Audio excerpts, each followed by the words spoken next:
ओम नमः शिवाय।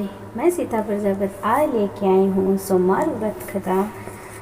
साधारण सोमवार की व्रत कथा लेके आई हूँ। विधि है इस प्रकार।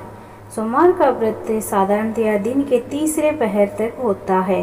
व्रत में फलाहार या पारण का कोई खास नियम नहीं होता है, किंतु यह आवश्यक है कि दिन या रात में केवल एक बार ही भोजन करें। सोमवार के व्रत में शिवजी और पार्वती जी की पूजा करनी चाहिए।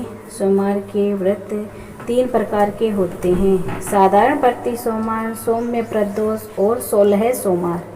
तीनों की विधि एक जैसी है। शिव पूजन के पश्चात कथा सुननी चाहिए। प्रदोष व्रत और 16 सोमवार प्रति सोमवार, इन तीनों की कथा है जो अलग है। कथा इस प्रकार है साधारण सोमवार की। एक बहुत ही धनवान साहूकार था, जिसके घर में धन आदि किसी प्रकार की कमी नहीं थी, परंतु उसको एक दुख था कि उसको कोई पुत्र नहीं हुआ था। वह इसी चिंता में दिन रात रहता था। वह पुत्र की कामना के लिए प्रति सोमवार के दिन शिवजी के व्रत और पूजन किया करता था तथा सायंकाल को शिव मंदिर में जाकर शिवजी के श्री विग्रह के सामने दीपक जलाया करता था। उसके इस भक्ति भाव को देखकर उस समय श्री पार्वती जी ने शिवजी महाराज से कहा, महाराज, यह साहूकार आपका अन्य भक्त है और सदैव आपका व्रत और पूजन बड़ी श्रद्धा से करता है। इसकी मनोकामनाओं पूर्ण करनी आपको चाहिए। शिवजी ने कहा, हे पार्वती, ये संसार कर्म क्षेत्र है।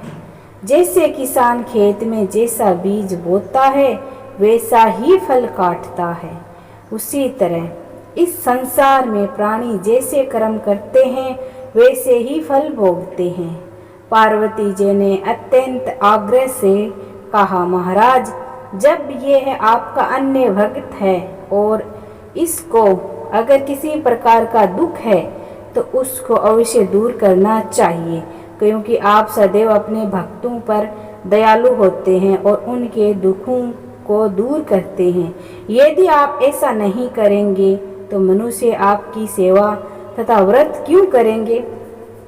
पार्वती जी का ऐसा आग्रह देख शिवजी महाराज कहने लगे, हे पार्वती, इसके कोई पुत्र नहीं है। इसी चिंता में यह अति दुखी रहता है। इसके भाग्य में पुत्र न होने के कारण भी मैं इसको पुत्र की प्राप्ति का वर देता हूँ, परंतु यह पुत्र केवल 12 वर्ष तक जीवित रहेगा। इसके पश्चात वह स्वयं मृत्यु को प्राप्त हो जाएगा। इससे अधिक मैं और कुछ नहीं कर सकता। ये सब बातें साहूकार सुन रहा था। इससे उसको न कुछ प्रसन्नता हुई और न ही कुछ दुख हुआ। वह पहले जैसे श्री शिवजी और महाराज का व्रत और पूजन करता रहा। कुछ काल व्यतीत हो जाने पर साहूकार की स्त्री गर्भवती हुई और 10वें महीने में उसके गर्भ से अति सुंदर पुत्र की प्राप्ति हुई। साहूकार के घर में बहुत खुशियां मनाई गई, परंतु साहूकार ने उसकी केवल 12 वर्ष की आयु जान कर कुछ अधिक प्रसन्नता प्रकट नहीं की और न ही किसी को भेद की बात बताई।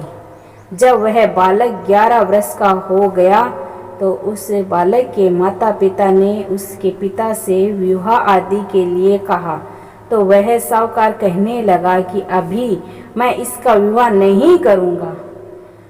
अपने पुत्र को मैं काशी जी पढ़ने के लिए भेजूंगा। फिर साहूकार ने अपने साले अर्थात बालक के मामा को बुलाकर उसको बहुत सा धन देकर कहा, तुम इस बालक को काशी जी पढ़ने के लिए ले जाओ और रास्ते में जिस स्थान पर भी जाओ यज्ञ करते और ब्राह्मणों को भोजन कराते जाओ। वह दोनों मामा भांजा यज्ञ करते और ब्राह्मणों को भोजन कराते जा रहे थे।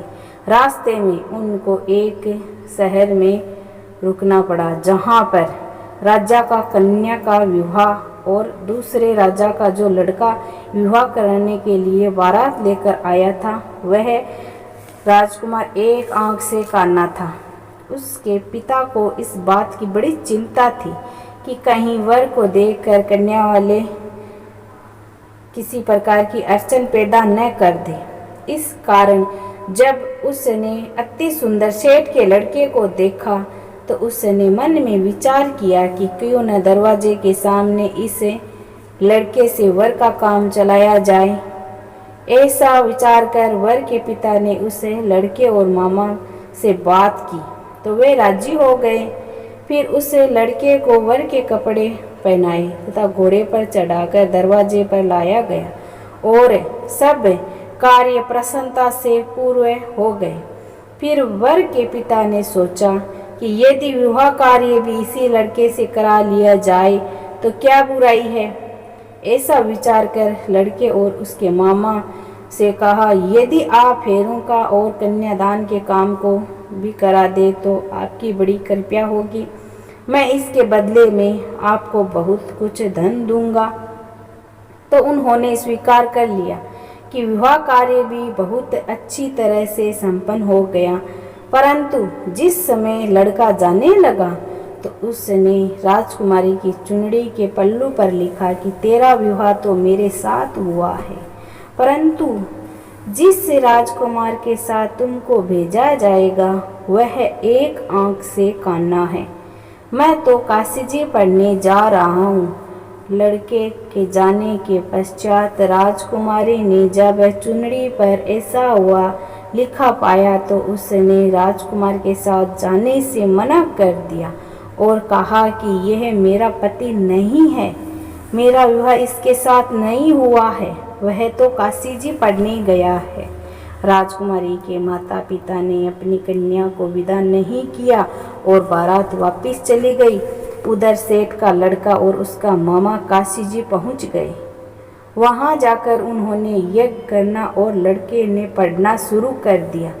जब लड़के की आयु 12 साल की हो गई उस दिन उन्होंने यज्ञ रचा रखा था कि लड़के ने अपने मामा से कहा, मामा जी आज मेरी तबीयत कुछ ठीक नहीं है। मामा ने कहा, अंदर जाकर सो जाओ।